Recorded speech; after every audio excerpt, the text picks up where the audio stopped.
To whom much is given, much is required. Part of that requirement is sharing. Culture is the heartbeat within our lives, and it's at the core of so many things. While we live in a time when we are starving for wisdom, I welcome you to your wisdom retreat at Culture Raises Us. Terry Ross TR, welcome, bro. Appreciate you. No, listen, so for the listeners and viewers today, I met Terry probably over 20 years ago through a mutual friend. And he's literally been that individual that always seems, what I say, to be in the right place at the right time with the right people, for sure. And he's had an extensive music background that I'll let him kind of share in depth shortly. But he's worked with the likes of a Sierra, Tori Kelly, Leona Lewis, and LaToya Luckett, to name a few. But again, before he goes into the deep dive on him, Terry, I want to start with the question that we tee up to all of our amazing guests. And so when you hear culture, what does that mean to you? It means uniqueness, man. Uniqueness and diversity to me. That's what culture means in an art form. You know what I mean? Because there's so many different cultures, so many different, art forms to the culture, the food, the clothing, all of that, is unique and diverse in the many cultures that we have around the world. You know what I mean? That's it. And I love when you talk about. Go ahead. Sorry. No, go ahead. No, I was saying. So that's what when I think of that, I think of that, the diversity and the uniqueness of all the cultures. Yeah, diversity is a powerful word in that definition. Diversity is a definite, powerful word in that definition. So again, I gave a high level. I want you to go into a little depth of who TR is, my guy Terry, for those who, again, do not have the blessing of knowing you, but share a little bit about that. Yeah, well, like you said, I've worked with various number of artists. I was born in DC, man, and just I was in DC doing my thing. You know what I'm saying? I was out doing my thing, and I hooked up with a few friends that Ryan Glover and Chris Hicks. They actually came out to Howard to go to school, and Chris's mom and my mom have known each other forever. So I've known Chris all my life, and he came out to Howard, him and Ryan, and we connected, and we just started building and doing some things right along the time that Puff was doing his thing up there, throwing parties, doing shows and stuff like that. So me, Ryan, and Chris, we hooked up. We started doing shows, and then eventually we got to Atlanta and met with Noonie, who was already in Atlanta, doing the music thing.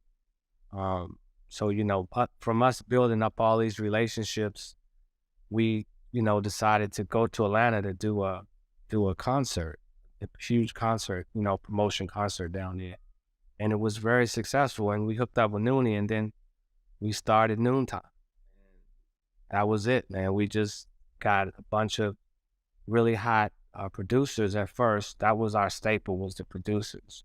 And then we, hooked up with some artists, because once you build a studio, the talent is going to come. People want to be around high producers, right? They want to be around talent. So we built that, and it, just the flow was coming. Everybody was coming. And when we moved to Atlanta, we were already, doing our thing in the streets of DC. So when we moved to Atlanta, we already had cars. We already had jewelry. So it wasn't like we were in the music business. You had all the things. We had all the toys, you know what I mean, that people were attracted to. So that made us pretty much like who is these guys? Like, who are these dudes? They ain't in the music industry. They come down here to Atlanta with all this nice stuff, like, you know what I mean? So that kind of like drew people to us, and we just started connecting with everybody and meeting people, and then that was it. That was the formula for the success of Noontime was us four individuals with no talent, didn't know anybody, didn't have any musical talents or whatever, but we knew how to push the narrative forward with our artists and our producers and our writers. Right. So it's definitely not no talent. It's a different talent that you brought to the table, and Yes. expertise, and especially with all of you coming together. Yeah, all of you coming together. It was a pretty special thing Yeah. to see. And so, as long as I've known you, you've been doing things that I call very disruptive, right? And disrupting the norm in all the right ways, to be honest. And you even speak to it just now when you were breaking down, your early journey in a very humble way, by the way, because you didn't even keep going on the note or the other things. But we gonna touch that too. Yeah. Um, but starting back to your noontime days, even of championing, like you said, producers, songwriters, and bringing that magic to the forefront at a time when it was still very artist led, is a thing that I find to be one of the most, as I look at it now, one of the most disruptive things that are happening with our culture to date is what you're now doing, I think, with this Carnegie Hall piece, which Absolutely. I can't tell you enough how excited I am to speak about this for a number of things. But I want to go deep on your Carnegie Hall work because it still, to this day, blows my mind of what you're doing here. And I'll provide some context as to why. I grew up in New York City, right? So I'm a New York City boy. And Carnegie Hall for me has always been something that wasn't welcoming of me. And it felt like a place that I had to assimilate to if I ever even thought of even entering it. So when you talk about cultivators, and that's what we talk about and talk to here on this platform, and the planting of seeds, the seed that you are planting is already changing literally the way in which my daughters can view Carnegie Hall, right? And their ability, more importantly, to enter as their unapologetic selves.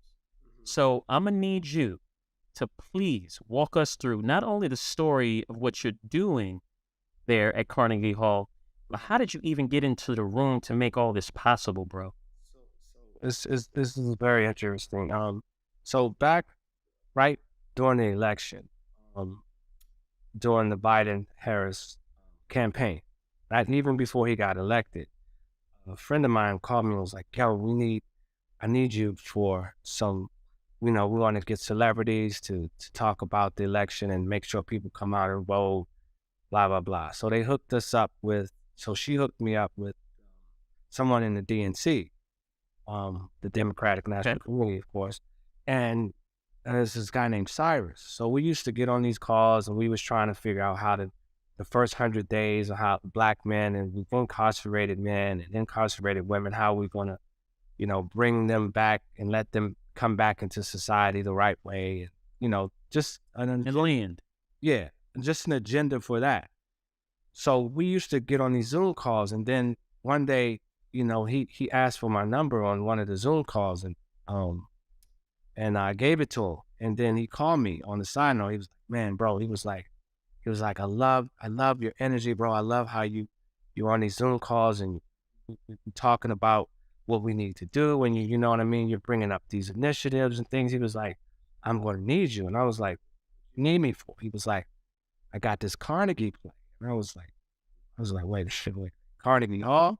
He was like, "Yeah." He was like, I'm about to I'm an ambassador. I'm about to be on the board of Carnegie." And I was like, "Really?" He was like, "And Robert Smith is the chairman." And I was like, "Wow." I said, "I didn't even know that." So we got to talking, and he was like, I wanna introduce you to the people at Carnegie." And I was like, I'm sorry, let me stop you there. So Robert Smith was the chairman of he's Carnegie Hall? he's the chairman of the board. He's the chairman of And when did that take place? probably about a year ago, year and a half ago. Yeah, he's the Okay, so that was fairly new because that's a big statement in itself. yes, huge. So Robert Smith, so he was like, "Man, they want to bring culture over to Carnegie Hall." And he was like, "I've seen you talk, I've heard you." And he said, "I know you're the man for the job. I know you can make this happen." And I said, 1000% I could make it happen. I unequivocally know that I could change the culture over at Carnegie. And he said, "All right." And he said, and I called him back. I said, "Cyrus, this is one thing that his name is Cyrus, by the way." And Yep. I said, "Yo, man, listen, I said, can we make sure that anything, everything we do there is black tie and orchestra? He said, absolutely. Mm. All I want. So you set that standard. Yes, yes. I said, I like, listen, bro, if we're going to do this, let's do it the right way. Because, you know, Aston, I mean, we used to dress up to go out. You know what I mean? Yes. It was, we wanted to. We wanted to show off. You know what I mean? We wanted to, you know, flex or whatever, however you want to call it. You know what I mean? Or we wanted to come. I remember the award shows. The award shows used to be everything for y'all, man. Yes. And it was always, everybody wanted to have the drip. You feel me? So That's right. I said, yo, man, we gotta do it that way, or we can't do it. He was like, man, I'm with you on that.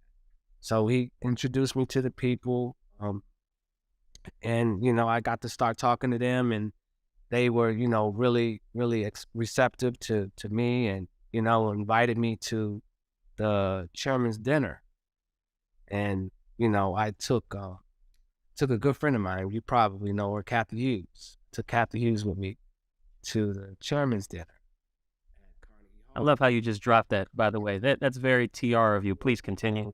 So yeah, she was my guest that day. Took her there. We went, and this is when I first met Robert. And we were and the mayor was there. The mayor of New York was there, and a bunch of big wigs were there at this chairman's dinner. So I'm in the hallway, and they introduced me to Robert.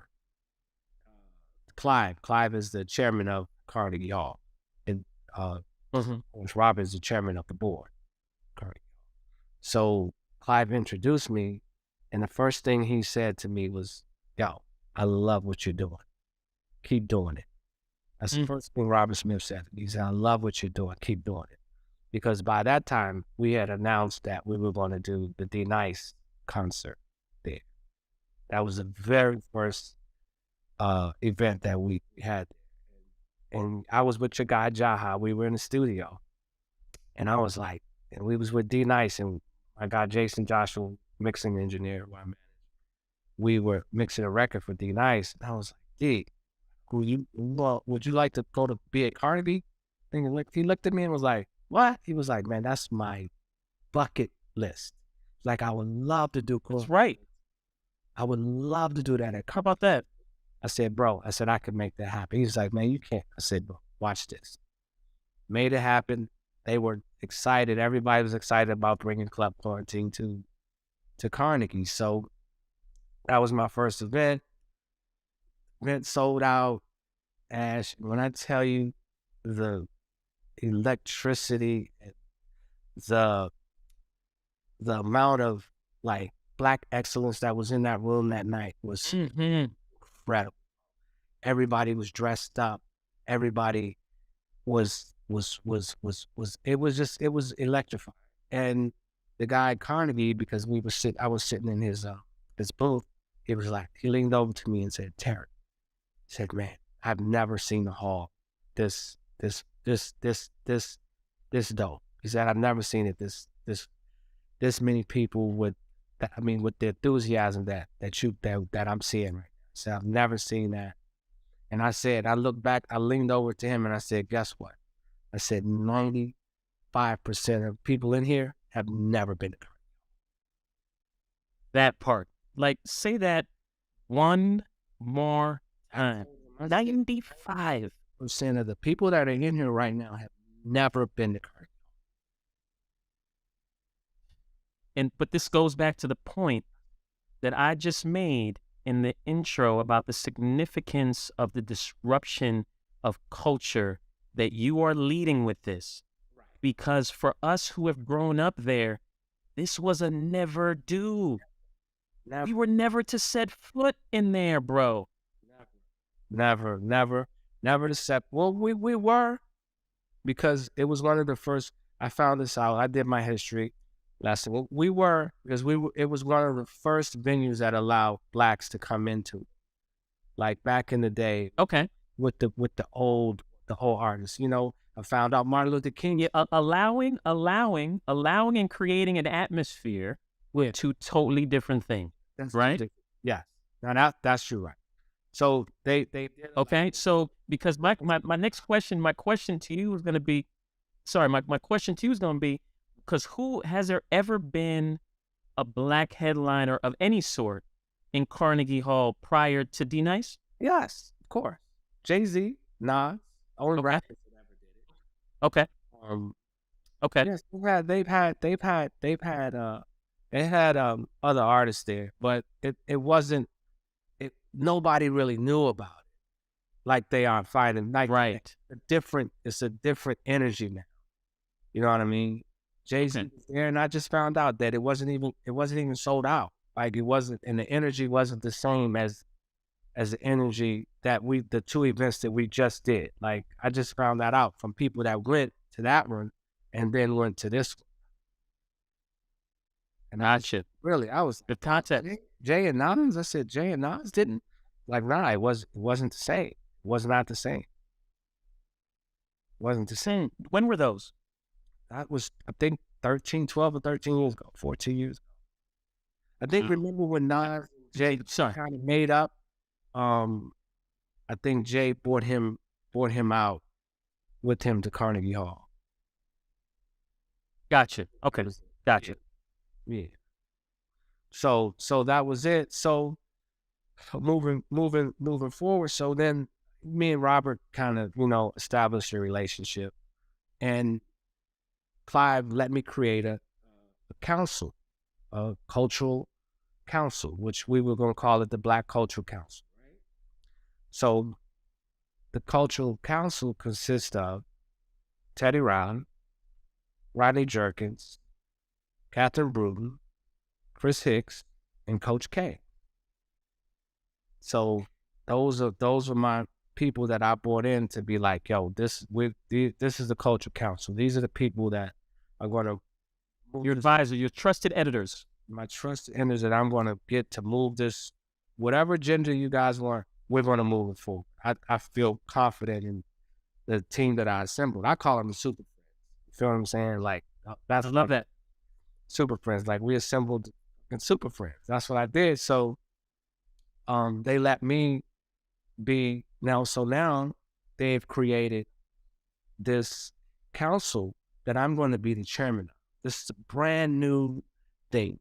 Like I'm going to be the chairman of this council, right? Which is now not only expanded to, not only been Black music, now it's a global music council, which incorporates Latin and Black and African music and all of the music around the world. So I'm going to have African there. I'm going to have Latin artists there. You know what I mean? So it's a global music council now. It's evolved from just the Black Cultural Council to global now. You say culture, we're bringing culture. Like we're going to have an Afrobeats concert in Carnegie Hall. Right. And so when you said that culture, because there's a number of things that you said in walking us through this story.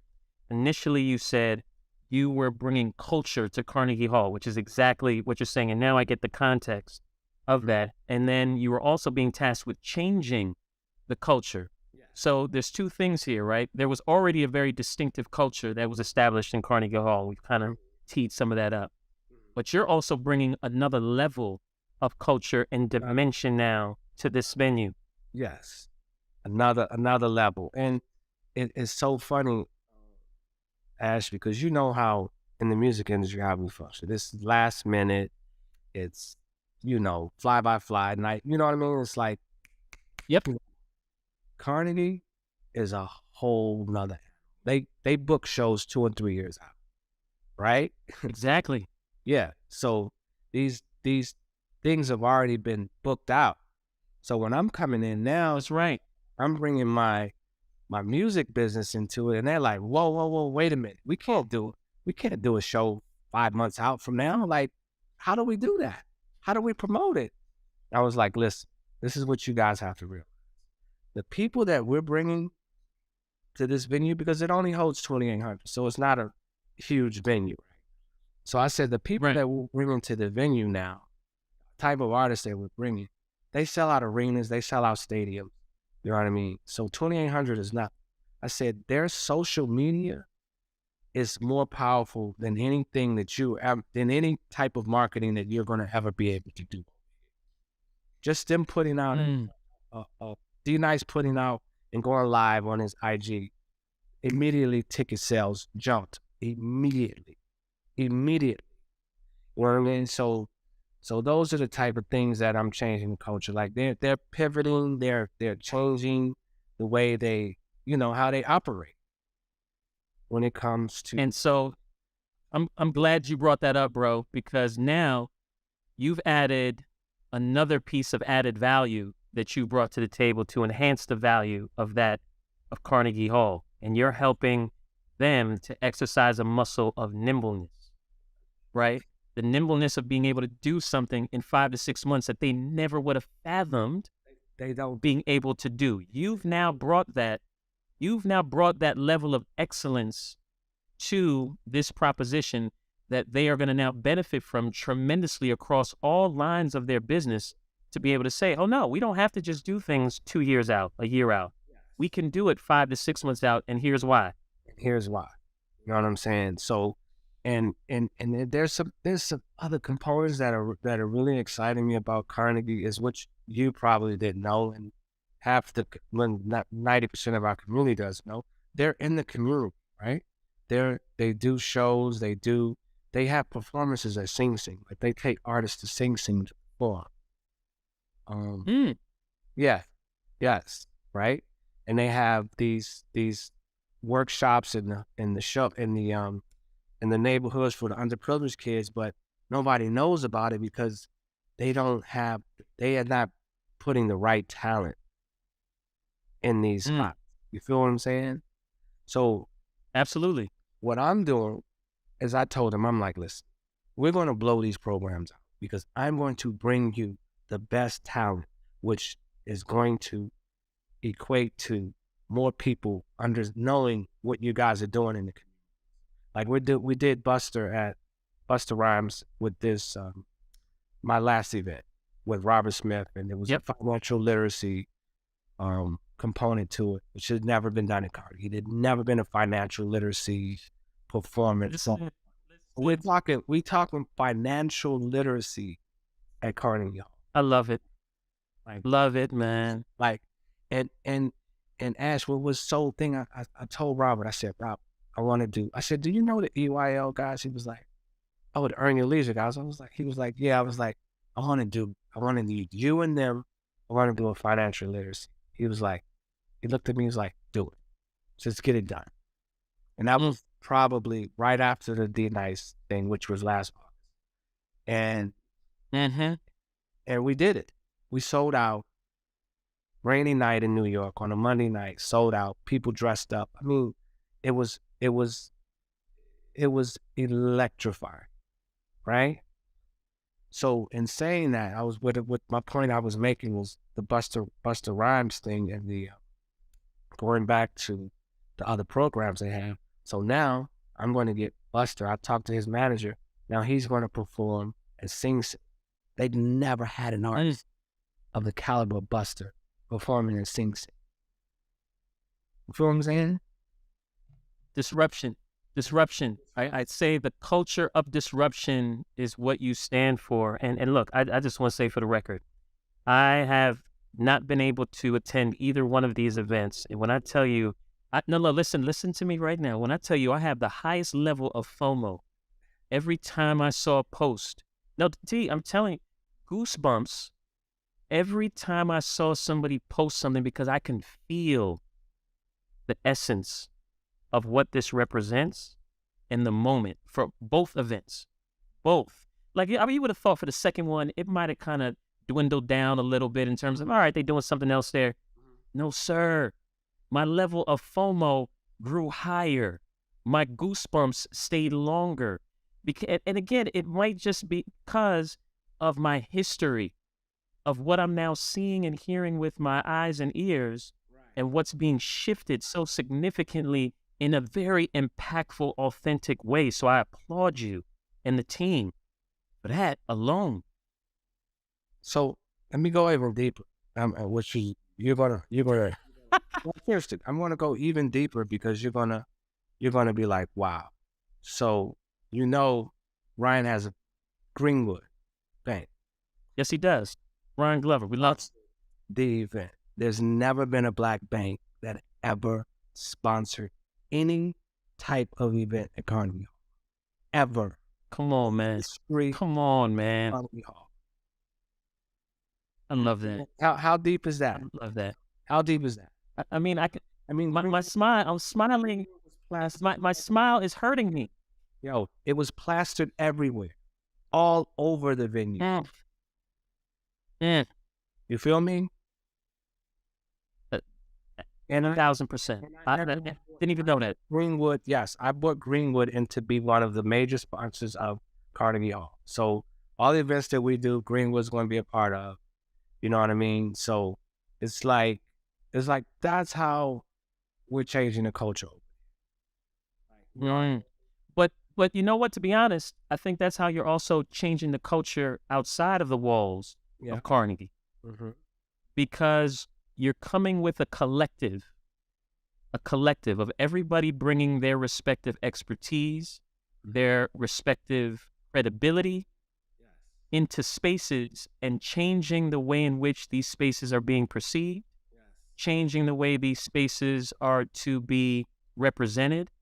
And this is a great case study for us to take and say, look what we can do together in an impactful way and share with the world. And enjoy it. And, you know, people are seeing how we can come together and have something very, very successful and very, very, you know what I mean? It really is. Yeah, bro. You know, I look at this as also being something where you're like a bridge builder, right? And as a bridge builder, I think what many people don't realize is that you actually get walked on by both sides, right?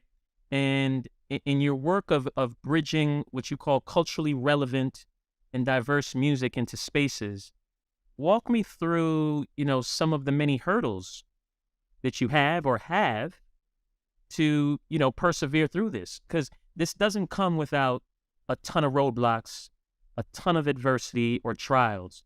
But as a bridge builder, you have to know that you're going to get walked on by both sides. So I just want to hear some of those things that you've had to persevere through. Me, bro, this is my thing. And this is what I've been preaching is like, as black men, man, we have two major flaws. And that is we don't like to share resources and our egos get in the way of a lot of things. You know what I mean? So when you do that, it hurts us all, man. It hurts the entire culture. You know, when you don't want another successful black man in your meeting or another, successful person in your meeting because you feel threatened, that doesn't help. That doesn't move the culture forward. Feel what I'm saying? And we experience that all the time. So with me and my man Cyrus bringing me in and me bringing in all of these other people, Coach and Chris, and they all have access to Robert Smith. You know what I mean? They all have access. I'm not harboring any type of resources. I'm like, listen, bro, you can have my resources because guess what? I know that my value is never going to diminish. And people who feel that their value will diminish will not bring other folks into their situation. Because That's right. You feel what I'm saying? So that to me has been the most problematic thing is that we don't share resources, man. We let our egos destroy a lot of relationships, a lot of things. And in other communities, they don't function like that. They don't function how we function. Nope. In that capacity. They share resources. In that capacity. Each other, but they will do business together. You know what I mean? And they'll get money with each other and they stick together. That to me has been the biggest roadblock is us not being able to bring more people into certain situations that we come. And I'm not the one. I'm not. Yeah, but well, yeah. So first off, you put it in the sense of, we're all children of God, who've been given these gifts, and what He has for you, no man or anyone can take from you, Absolutely. right? And that includes you sharing the gifts that you have and be comfortable with sharing. And I know right? But I think the more we have to spread not only this insight, but I do think for many, they need to see examples of it, right? Because a lot of people say, yeah, people talk about it, they talk about it, but let me see it. Let me see it. And what you're doing is, yeah, they could see it through y'all. So I just ask that you as much energy as you put into putting these amazing programs together with this, the Culture Council. I think figuring out a way to ensure that you're sharing the story of how the super friends, right, have come together. Everybody's all amazing in their own way, and they're sharing their own pieces, and they're also receiving other pieces from their respective super friends within this group, and you're all moving together stronger because of it. And that's it. That's it. I'll give you a perfect example. Like, my guy Lou Tucker. Lou, I love Lou. I've known Lou for years. So Lou Tucker, he was the one who actually came up with the financial thing, right? And he was like, "Man, what do you think?" I was like, "Hey, Lou, let me run it up the flagpole." And then I went to Robert, and Robert said, "Cool, let's run it." So in doing that, I introduced Lou to all of the people at Carnegie Hall, and he just started, he developed a relationship. And then one day he just called me and was like, "Bro, do you need to be included on everything?" I'm like, "Bro, no, I don't need to see it. Dude, make it happen." That's right. I'm not going to sit here and babysit you and tell you like, "Yo, you got to call me to get to this person or no, man, just make it happen." And Good for you. and it all came together. But I know some people who wouldn't let someone have their resources or be directly connected with someone. That's right. Have conversations without you or Zoom calls without you. You feel what I'm saying? So to me, that was my way. I was like, Lou, man, like, yo, and it came out and it was an amazing event. And, he developed relationships over at Carnegie, but you know what I'm saying? I'm not gonna stop him from talking to people at Carnegie. That makes no sense. Because everything has to channel back to me anyway. You feel me? Right. You know what I'm saying? I love it. Thank you for sharing that. Yeah. Yeah. That, you know what I'm saying? So, but a lot of people I wouldn't have been able to do that, have been able to do that with. You feel me? I wouldn't have been able to do that. Some people are just not built the way they are. You know what I mean? They see an opportunity That's right. to try to take advantage of it. So, in saying that, it's just, man, it's just about the egos and resources. We gotta share. No, fair. We gotta share. Fair. And, I look at, in addition to this, when you talk about sharing and doing all the great work in this space of shifting culture, I know, content is now a big thing for you. And it's such a powerful tool, I think, in shaping and informing many as it relates to culture, to be honest. And I see you're also involved in things like bringing content to the forefront with projects like Freaknik, I think of Hulu, the Allen Iverson biopic. Why is it so important for you, though, to share these stories? Because one of your other questions that you sent me was the reason why Freaknik was so important to me, is because that changed the way I looked at music and how I looked at the culture of Atlanta and how it made me look differently at music and where I was going to go and the direction that I was going to take. So that project coming back to me was very, very dear to me because that was the first thing that we did.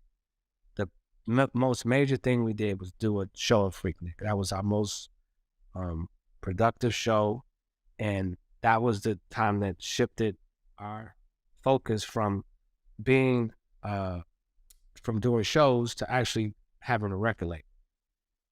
You know what I'm saying? So when we came down there, we were doing shows. We weren't talking about doing music or anything. We were just concentrating on doing our little concerts and doing our little shows. And then once we got to Atlanta, it was like, hey, wait a minute, bro. It's black people down here that are really like they moving around. Like it's sexy. Like police don't pull you out your car or like that. And we're like, you know what I'm saying? So it was like, yo, this is a whole different environment for us that we weren't used to. So that shift kind of propelled us to do things on a different level, which in turn, you know, helped us to facilitate all of these artists, producers, songwriters, executives. Hmm. You know what I mean? Like our executive tree is phenomenal. Like people, the Jaha, the Shanti, Shakir. You feel what I'm saying? All these people came Hmm. from our tree, and they worked. You know, they worked closely with us, and it was just amazing to see how we flourished once we got to Atlanta and started, you know, putting our foot in the ground. So that was to answer one of your other questions, like what how does Freaknik, yeah, Freaknik changed everything for us. And for me in particular. Love it. Yeah, for sure. Love it. So again, you've done so much And historically, I'm you sorry, know. I'm sorry. And so the Allen Iverson, which is Yes. was brought to me by a good friend that you probably know, Breon Prescott. Great. You know the irony that he brought that to you is, you know, again, back home in New York, we used to have an amazing Saturday morning run, bro. And we all used to go at it. Something terrible. I missed that run so much. And Bree would be there every week.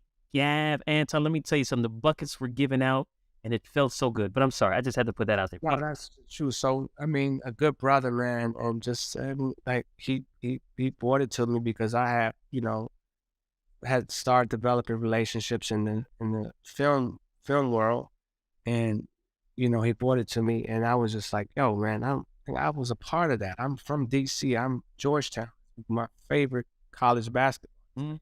I was with Allen because Victor Page was like a son to me, and that was Allen's backcourt mate. I don't know if you remember him. Wait, hold on. Stop that for 1 second. I had no clue of this part.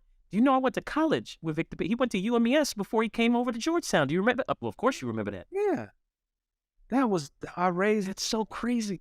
I raised Victor, man. Me and Victor yeah, Wow. we used to listen. This is how me and Victor go. Like we used to, it's because this neighborhood, he had a court and they didn't have any lights. So we would put the car lights on the court, and me and him we would shoot play horse all night. And then Alan would come over and join us, and we go to the, you know, gym. So I used to run with him and Alan all the time. And I'll tell you a story of we went to, remember Run and Shoot, right? Yeah. In Atlanta, right? So this Yeah. is for me. This was my team at Run and Shoot. Me, Allen Iverson, Stephon Marbury, and the other dude from Syracuse, Wallace. Oh, John Wallace. Yes, yes, yes, John Wallace. So yeah. yes. Me, him, and another dude from New York. Bro, we went into Run and Shoot and shut the entire gym down. You know, I used to be so many people on different courts. Multiple courts. Yeah. Everybody came to that court, was assembling teams, trying to put together teams, bro. Or we stayed in there all freaking day. From morning to night, bro, we were winning. And it was just so amazing because guess what? I was getting passes from Allen and Stephon. Like they were passing me the ball to shoot because I'm an excellent, incredible shooter. I don't know if you know. Sure.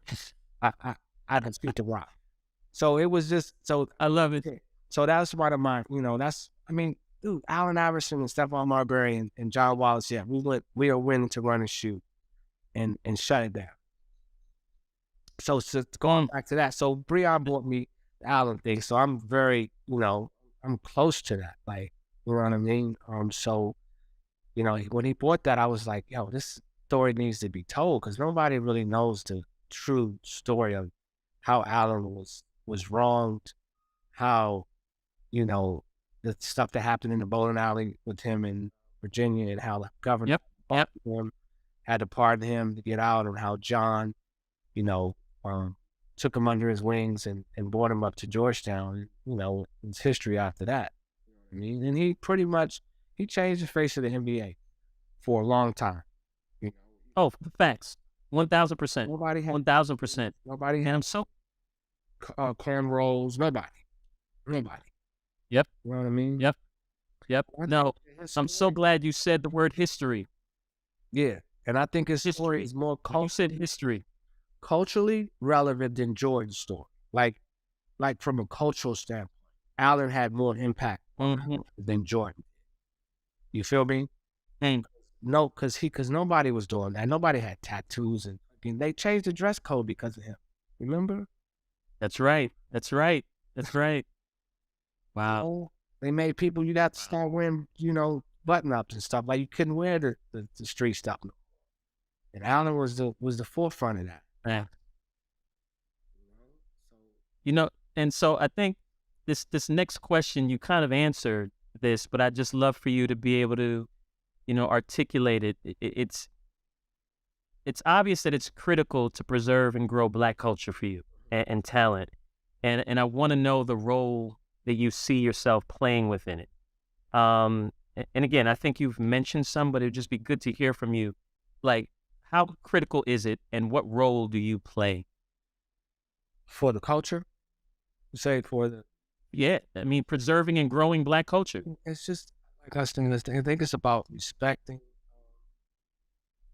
the culture first and foremost, and just being humble about it, man. I just think that in order for it to grow, we have to keep planting the right seeds so the youth and the people that are coming up can actually benefit from the foundation that we're building for them, and let them know that you don't have to have it eat. You don't have to not share resources with your fellow peers. You know what I mean? Like, let's just keep growing this culture that we have, and just keep taking it to the next level, because our culture is the culture of all cultures. There's no other Mm, that can compare to ours. You know what I mean? Around the ring, you know what I mean? Our culture's constantly exploited. And we have to protect it. We have to protect it and benefit from it. benefit. I love that you said that word, because I think, a lot of times we look at benefit and that equates into capital or equity, right? Are there other ways though that Black culture could be recognized and celebrated? And if so, are we close to getting that recognition? I think so, Ashton. I really think that we're on the cusp of doing that. You know what I mean? But we have to stay united. We have to stay mainly focused, man, on Mm, what we're trying to do, and how we're trying to be perceived. You know what I mean? Like, the perception is a little off right now, and I think we need to get it back on track and make sure that we're all trying to do whatever it is to move our culture forward, because it's valuable. It's valuable. There's no other super, people super. more valuable than us. None. No, agree. None. So, given your music background and the many things, I love asking this question, right? So the opening scene to your life documentary is about to begin. the Terry Ross TR story. What song is playing and why, bro? Jay-Z, my first song. What's Jay? Which song? My first song. You don't know that song? I don't think I knew this. No. Come on, come on. My first song, where his talk with where Biggie comes on in the beginning and says, Puff always told me to. Yes. Gotcha. Sorry. Check. That song. Okay. Why? Because it just speaks on like the humbleness and the amount of dedication that you have to make it, to keep going. You know what I mean? And he explains it, and like he goes back to, all the people that helped him and all the people that were there when he was making it. You know what I mean? And it made him who he was. And that's what I want. Mm, I want people to look at me like that, like, yo, this guy was somebody who, helped us and moved us forward and, brought brought resources and brought, everybody's egos down. You know what I mean? So it's like that song to me represents me. It represents me because I I feel, love it. you know what I mean? He was real humble in that song, and he was just who I am. You feel me? I love it. I love it. Yeah. Well, we always close with this question. We use the analogy of farming a lot and planting of seeds, and even you talked about the seeds that came from the early days of the rest in peace to Shakir, the Jahaz, Shantays, and of the world. And so, from a seed standpoint, what are the 3 seeds you'd want to leave with the stewards of culture moving forward? If there were 3 things, 3 seeds that you'd want to plant in them, what would they be? I said one of them before. Respect, definitely one of them. Love it. I had actually. Can I look at my thing? Because I had these written. Please do. I wrote these down. Oh, there's it. Inclusion, respect, and responsibility. Mm, very powerful. Those are the 3 C's I want. Inclusion is very important. Respect and responsible. Let's be responsible for everything that we do and moving our culture forward. We all have to be responsible. So those are the Mm. 3. Those are the 3 things. And we have to respect each other, of course, right? Terry, man. Yeah, no, I got to tell you, like I said, I was super excited about this conversation for so many reasons, and the work that God is doing through you as a vessel of purpose. I want to applaud you again and thank you for walking everyone through the journey that you're still on and the great work that you're still going to do. And not only as it pertains to Carnegie Hall, but that in itself is monumental. I think this can be used as an amazing case study, an example for many to look at how powerful we can be as a collective and an intentionally to shift and shape what this looks like moving forward. And for that, I love and I thank you. Real talk. And can I say one more thing? Absolutely. There's one thing I want to tell you: how powerful this Carnegie Hall play was. So right after D Nice did Carnegie, he did the Kennedy Center. Yes. So Jeezy it's infectious. Jeezy just did the Atlanta Orchestra in it. That's right. That's right. So what are we talking about here? We're talking about the ripple effect. Absolutely. Absolutely. Absolutely. So now Jeezy wants to do Carnegie. D Nice is coming back to Carnegie this year. Sometime in July. I don't know what date, but he's coming back. So I mean, it's a ripple effect. We have the 50th anniversary of hip hop coming up at Carnegie, with Kadar and Peter. Yeah, I'm there. I'm not missing that one. FOMO not happening in the building. You know what I mean? In the building. People are And calling me. and this is the infectious nature of what you're doing. You have no idea how many people calling me saying, I want to touch that stage. I want to touch that stage. So Mm. there you go. So like I said, the Kennedy Center called, now Atlanta Orchestra. Everybody's trying to do what we started, what we do, what we're doing. You're shifting the culture, bro. And for that, I applaud you, bro. Thank you, man. Bro, you have to be there. If you don't come, No, really, done. really, I'm gonna be hurt actually if you don't come. No, say less. Overstood. In the building. In the building. Thank you again, bro. You got a personal invite. No, I know. I appreciate you, man. Thank you. Bring your daughters too. That's right. You know what? There you go. That is the handing of the baton, the changing of guard. I'm sorry? They never been, right? No. Okay. All right, then bring your daughters, man. Bring your daughters. Say less. I love you, bro. Thank you, man. All right,